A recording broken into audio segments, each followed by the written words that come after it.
সোনা গো কিমা ব্যথা পাইছে গো, জন্মদিনে কেকের টুকরো পাইনি বলে গো। সোনা গো কিমা ব্যথা পাইছে গো, জন্মদিনের একটু টুকরো কিমা পাইনি বলে গো। আচ্ছা দর্শক বন্ধুরা, প্রদীপ বাবু কি এটা ঠিক করলো? ঠিক করলো প্রদীপ বাবু? যেখানে কিমা তার কে ভাই বলেছে, মানে দিদি, হ্যাঁ, তো দিদিকে জন্মদিনে একটু ডাকা গেল না? হ্যাঁ, একটু কেক খাওয়ানো গেল না? কিমা একটু কন্টেন্ট করতো, একটু লাইভে এসে কিমা একটু কেক ঠেক কাটা দেখাতো, আরো অনেক কিছু করতো। হ্যাঁ, সেই কিমাকে, যেই কিমা সংসারের সাথে অশান্তি করেছে, স্বামীর সাথে পর্যন্ত অশান্তি করেছে, করে কোথায় গেছে, পাতানো ভাইয়ের বাড়িতে সন্ধান করতে করতে এমনি করতে করতে ঠিক মুখ মারতে মারতে চলে গেছে পাতানো ভাইয়ের বাড়িতে। সেখানে গিয়ে মানে প্রদীপ বাবু ভালো আছে কি খারাপ আছে সেইটা দর্শকদের জানিয়েছে। দর্শকরা নাকি খুব চিন্তায় ছিল যে প্রদীপ বাবুর কি হলো। সত্যি কথা বলতে, যেই সময় প্রদীপ বাবু ওই ভিডিওটা ছেড়েছিল, তারপরে আমাদের সবারই একটা জানার ইচ্ছে ছিল যে এরপরের ঘটনাটা কি। বাট ঠিক আছে, কিমা দাল্লি আমাদের দিয়ে দিয়েছে এরপরের ঘটনাটা কি। প্রদীপ বাবুরা সেফ আছে, ব্যাস, দ্যাটস ইট। তারপরে তো আর কিমা দাল্লির ওখানে যাওয়ার কোনো কথা ছিল না। কিন্তু দর্শকরা কিমা দাল্লি পুরো গিয়ে, মানে কিমা দাল্লির পুরো মাকসাদ পূরণ করেছে, ঠিক আছে। এবং কিমা দাল্লি হাতে করে মানে ভাঙা সংসারটাকে আরো ভেঙে চুর করে দিয়েছে। কিমা দাল্লি এরকম করেছে যাতে এই সংসার আর কখনো না জোড়া লাগে, সেই ব্যবস্থাও কিমা দাল্লি করে দিয়েছে। শুধু কি তাই, কিমা দাল্লি তার সাথে সাথে নিজের মানে প্রদীপ বাবুর কথা অনুযায়ী গামলাকে অপমান করিয়েছে, মানে মিনাকে। শুধু মিনাকে অপমান করা না, প্রদীপ বাবু নিজে মায়ের পেটের দিদিকে অপমান করিয়েছে। এরকমটা মানে কিমা দাল্লির কথা শুনে অনেক কিছু করেছে, ঠিক আছে প্রদীপ বাবু। এবং প্রদীপ বাবুর কথা শুনে কিমা দাল্লি করেছে। এবং কিমা দাল্লি নাকি বলছে আমি কখনো না কন্টেন্টের জন্য যাইনি। তাই যেদিন মাল রিকভারি করে চলে গেল, সেই দিন সান্ত্বনা যদি দিতেই যেয়ে থাকে, লাইভ করে করে ওগুলো দর্শকদের সামনে তুলে ধরার কোনো মানে ছিল? এবং যদি কোনো স্বার্থ ছাড়াই মানে না যেত, তাহলে ভিডিও ফুটেজটা না করলেই তো হতো। ভিডিও করতেই তো গেছিল, এবং যতবারই গেছে ভিডিও করেছে। কি দর্শক বন্ধুরা, ভিডিও করেছে তো।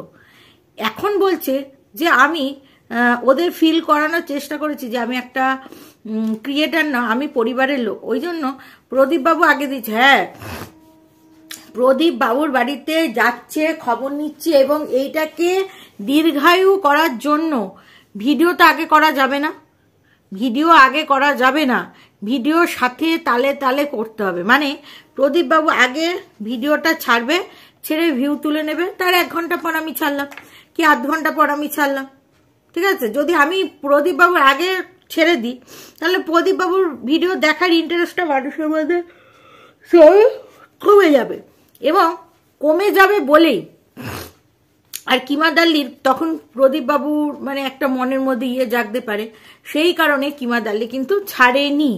কিন্তু কিমা দাল্লি ওদের বাড়িতে সবসময় গেছে, এবং শুধু সবসময় যাওয়ার সাথে সাথে সব খবরটা এনেছে, এবং দর্শকদের কাছে পাচার করেছে, এবং যেভাবে মানে মিনাকে তোমরা ঘৃণা করো তার যথার্থ চেষ্টা করেছে, এখনো করে যাচ্ছে। কিরকম হিংসুটে, কিরকম বদমাইশ মহিলা এই কিমা দাল্লি ভাবুন। না হলে বলছে যে প্রদীপ বাবু যাই করুক না কেন, মানে প্রদীপ বাবু 7 খুন মাপ, কারণ ওটা হচ্ছে ওর মালিক কিনা, সেই জন্য মালিক কাম অনেক কিছু। তো সেই আর কি বলছে, কেন তোমরা মিনার ভিডিও দেখছো, কেন মিনা দীঘাতে যাবে, কেন ভাই? সে তার কন্টেন্টের জন্য অনেক জায়গায় যেতে পারে, তাই না? আজকে যদি প্রদীপ বাবু তার কন্টেন্টের জন্য কিমা দাল্লিকে নিয়ে তারাপীঠ, মুর্শিদাবাদ এইসব জায়গায় ঘুরতে পারে, হ্যাঁ, মানে কিমা দাল্লি ছিল না, হঠাৎ করে গিয়ে ওদের মানে আরেকটা বেডের মধ্যে শুয়ে পড়লে এক ঘরে, এইসব যদি করতে পারে পাতানো দিদির সাথে, তাহলে ওর বাবা মায়ের সাথে কেন যেতে পারবে না বলো তো? কন্টেন্টের জন্য মানুষ কত কিছু করে। আর ও যখন কলঙ্কিনী রাধা হয়ে গেছে মানে মিনা, তাহলে আর ওর ভয় কিসের? ওকে তো সমাজ বলেই দিয়েছে যে তুমি খারাপ মা, খারাপ ইয়ে। হ্যাঁ, তার জন্য বলেছে, তার জন্য যথেষ্ট কারণ রয়েছে, সেটা বলবো না যে কারণ ছাড়া। একটা মা হিসেবে তার বাচ্চার জন্য সেই রকম কিছু দর্শকরা দেখেনি, তাই বলেছে। আচ্ছা, আমার এখানে কথা, দর্শকরা যদি প্রদীপ বাবুর কথা, মানে প্রদীপ বাবুর টাকায় যদি পুরো পরিবার খেতে পারে, মানে বাবা মা, সন্তান তো কিছু করতে পারবে না, খাওয়াতে হবে, এটাই স্বাভাবিক, তাহলে তাহলে মিনার টাকায় তার বাবা মা, দাদা বৌদি বা মিনা যাকে পছন্দ করছে তাকে যদি একটু খাওয়ায়, তাতে আমাদের মানে মিনার পয়সায়, তাতে আমাদের কিমা দাল্লির এত রাগ হচ্ছে কেন?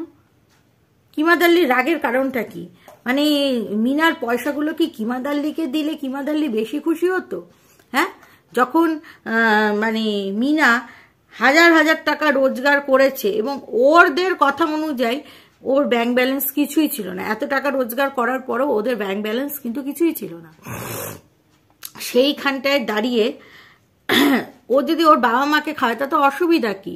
ও তো শ্বশুর শাশুড়ি স্বামী সন্তানকে এত বছর করে গেছে না। এখানে প্রদীপ বাবুরও ভূমিকা ছিল, দুজনে মিলে একটা ব্লগ চালাতো, সেখানে এখন যদি একটা ছেলে যদি তার পরিবারকে খাওয়াতে পারে, তা মেয়ে খাওয়াবে, এতে হিংসার কি আছে? এটা কিমা দাল্লির এত হিংসার কি আছে? কিমা দাল্লি যে টাকা রোজগার করে, তা কি কিমা দাল্লি একাই ভোগ করে? তার মেয়ে ছেলে স্বামীকে দেয় না? এই তো তোমাদের কাছে স্বামীর হয়ে ভিক্ষা চায়, আমার স্বামী অসুস্থ, দাও। তার মানে আবার বলে যে আমাকে যে সহযোগিতা করেছে, তার মানে কিমা দাল্লি এই কথাটাই মানে বোঝানোর চেষ্টা করে যে তোমরা যারা সাহায্য করেছো তাদের আমি কোনোদিন ভুলবো না।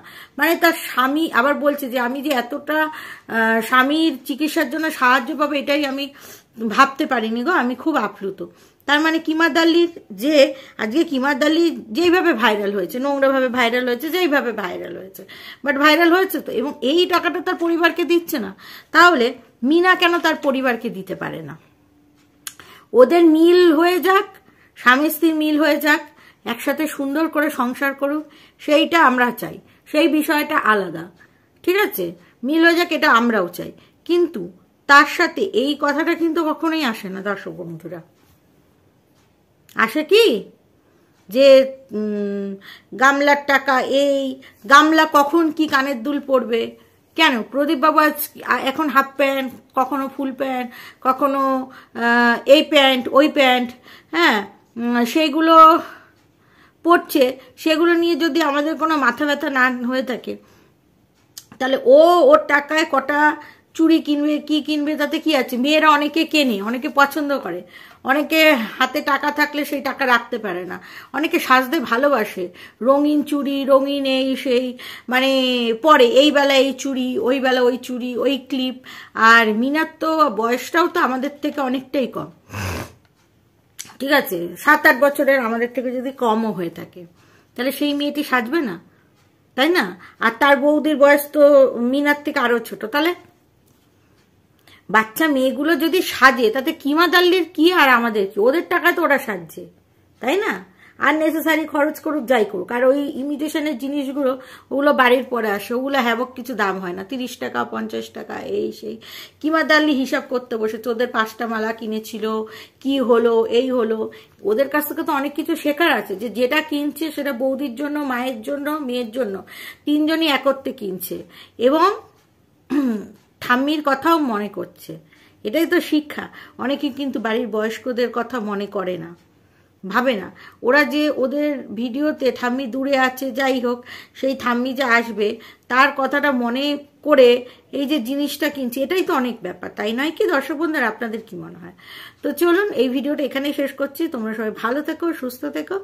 আর আমার মোদ্দা কথা হচ্ছে যে একটা মানে কিমা দাল্লির তো খুব শোক হয়েছে যে কেক কাটতে গিয়ে ডাক পাইনি বলে, হ্যাঁ, প্রদীপবাবু ডাকেনি বলে এইটা একটা কথা। আর একটা হচ্ছে কেন টাকা খরচা করছে, কিমা দাল্লির মেশিনের মধ্যে যদি ভরে দেয় ও টাকাগুলো, যে নাও তোমার মেশিনের মধ্যে এই টাকাগুলো জমা থাকুক, তাহলে কিমা দাল্লি সব থেকে খুশি হবে।